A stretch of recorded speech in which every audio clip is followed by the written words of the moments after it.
Varicose veins కి సరైన చికిత్స కోసం సంప్రదించండి ఎవిస్ హాస్పిటల్. ఓం శ్రీ గురుభ్యో నమ. శ్రీ మహాగణాధిపతయ నమ. శ్రీమాత్రే నమ.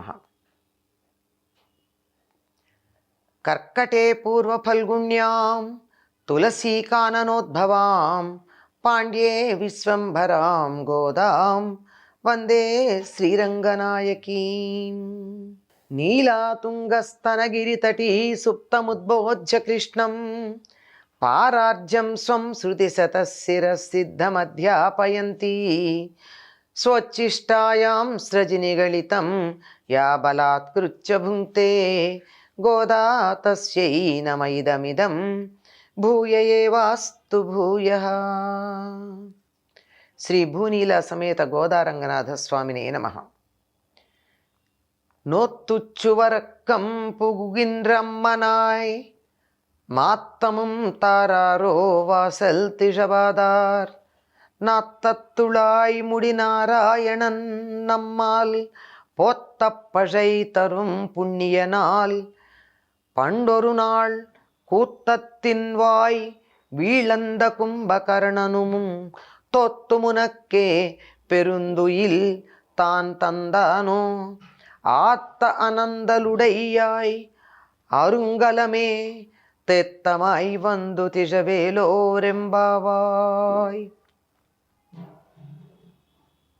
ఈ 10వ నాడు గోదాదేవి చెప్పినటువంటి పాసురంలో మరి ఒక భిన్నమైనటువంటి గోపికని ప్రస్తావిస్తూ ఉంది. అందరూ వచ్చినా ఈ గోపిక రాల. ఆవిడ ముందు రోజు ఏమందంటే, ఆవిడ మేం రాకముందే నోము నోచి దాని ఫలితంగా సుఖానుభవాన్ని పొంది ఆ ఆనందంలో ఉండిపోయినటువంటి ఓ తల్లి, తలుపులు తెరవలేదే అనుకో, తెరవకపోతే తెరవకపోయావు, మాట అయినా మాట్లాడచ్చు కదా. అంటే ఈవిడ చాలా త్వరగా చేసినటువంటి వ్రతం యొక్క ఫలితాన్ని పొంది తత్ఫలితంగా వచ్చినటువంటి ఆనందాన్ని సుఖంగా అనుభవిస్తూ అందులో నుండి యువతలికి రావట్ల. ఇది ప్రత్యేకంగా గుర్తుంచుకోవాల్సిన విషయం ఏమిటంటే, భక్తి మార్గంలో ఎవరైనా అద్భుతమైనటువంటి ఫలితాన్ని సాధించి భగవంతునితో తాదాత్మ్యం చెందిన తరువాత అక్కడే ఉండిపోకుండా తోటి జీవుల మీద ఉన్నటువంటి జాలితో వారు కూడా ఉద్ధరించబడడానికి తాము మళ్ళీ బాహ్యలోకంలోకి రావాల్సి ఉంటుంది. ఎందుకు రావాలండి అంటే, మిమ్మల్ని ఉద్ధరించవలసినటువంటి అవసరం, మీకు ఎటువంటి ఆనందాన్ని కలిగించవలసినటువంటి అవసరం భగవంతుడికి మాత్రం ఎందుకుంది? తాను ఆనంద స్వరూపుడుగా తన ఆనందంలో తాను ఉండొచ్చు కదా.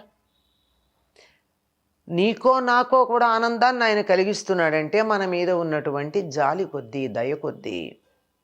భగవంతుడితో తాదాత్మ్యం చెందాలంటే ఆయన లక్షణాలు మనకు కూడా కావాలి గనక మనం కూడా మనం ఆనందాన్ని పొందడంతో పాటుగా ఆ ఆనందానుభవం ఇతరులకు కూడా కలిగేటట్టుగా చేయాలి. అది నిజమైనటువంటి భగవత్తత్వం ఎరిగినటువంటి వాళ్ళు చేసే పని.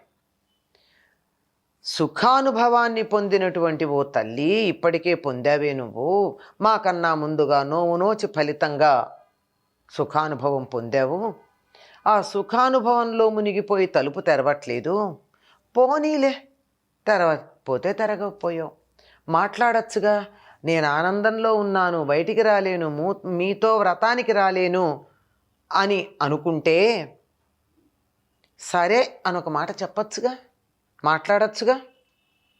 పరిమళంతో నిండిన తులసిమాలలు అలంకరించుకొని కిరీటం కలిగిన నారాయణుడు. ఆయన తులసిమాలలు చాలా ప్రీతి విష్ణువుకి. ఎన్ని రకాల పుష్పాలు ఉన్నా ఒక్క తులసి దళం లేకపోయినట్టయితే ఆ పుష్పాలన్నీ వృధా అనేటటువంటి భావన ఉంటుంది. తులసికి పుష్పసారము అని పేరు. అన్ని రకాల పుష్పాల యొక్క వాసనలు అందులోనే ఉంటాయి. అన్నింటి సారం దానిలో నిబిడీకృతమై ఉంటాయి. అటువంటి పుష్పసారమైనటువంటి తులసిని ధరించినటువంటి వాడు, దానితో పాటుగా కిరీటాన్ని ధరించినవాడు. కిరీటం మీద కూడా తులసి దండలు పెట్టుకున్నాడేమో, ఆయనకి తులసి అంటే అంత ఇష్టం. అటువంటి నారాయణుడు అంత గొప్పవాడు, కిరీటం ధరించగలిగినటువంటి, కిరీటం అందరూ ధరించలేరు కదండి, దానికి కొంత అధికారం ఉండాలి, అర్హత ఉండాలి. అటువంటి శ్రీకృష్ణుడు ఏమీ లేనటువంటి మా వంటి వాళ్ళం మంగళం పాడితే కూడా సంతోషించి పర అనే పురుషార్థాన్ని ఇచ్చేటటువంటి పుణ్యమూర్తి. వీరు పర అనేటటువంటి దాన్ని వాయిద్యంగా చెప్పడంతో పాటు మరొక అర్థం ఏముందంటే పరాన్ని ఇస్తాడు. పరము అంటే ఇహలోకమును దాటి వెళ్ళిన తర్వాత ఉండే పరలోకం. ఆ పరలోకం ఉత్తమమైనది, ఉన్నతమైనటువంటిది, పుణ్యప్రదమైనటువంటిదైన మోక్షస్థానం కావాలని కదా మనం కోరుకుంటూ ఉంటాం.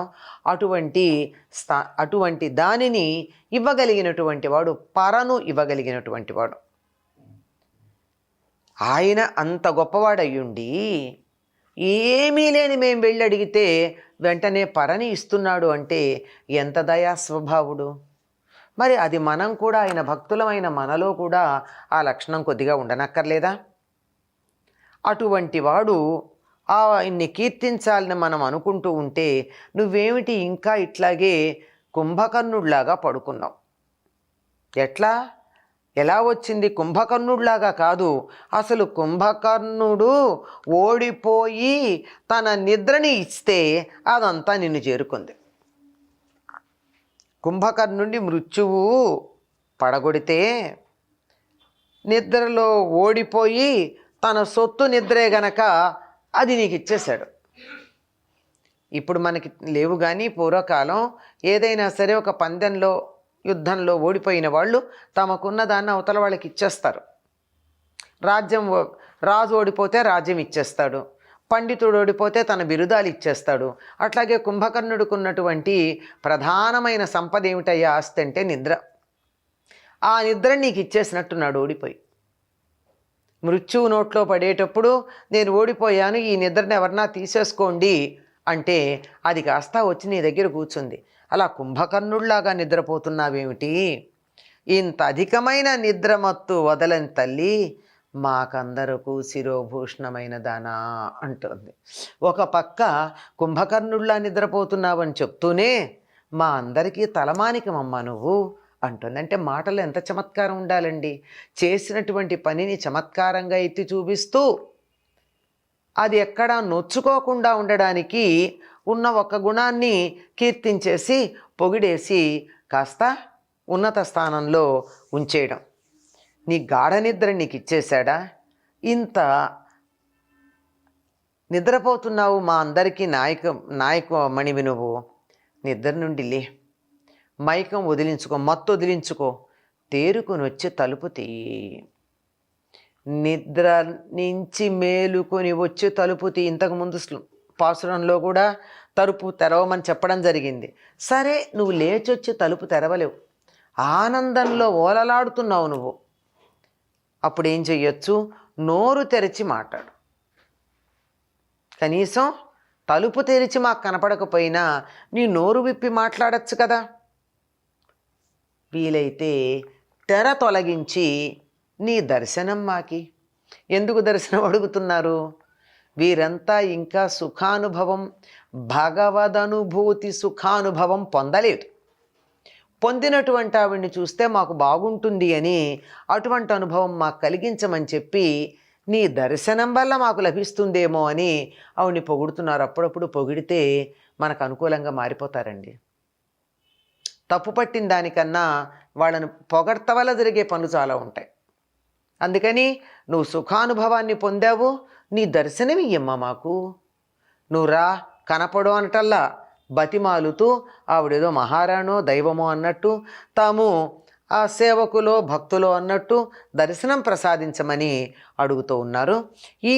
ఈ పాసురంలో మనకు కనపడుతోంది ఏమిటి అంటే, ఇప్పటికే భగవదనుభూతి పొంది ఆనందం పొందుతున్న వాళ్ళు ఆ స్థితిలో ఉండిపోక మిగిలినటువంటి వారికి ఆ అనుభూతి పొందేటటువంటి ప్రయత్నంలో సహకరించాలి అని చెప్పడం ఈ పాసురం యొక్క పిండితార్థం.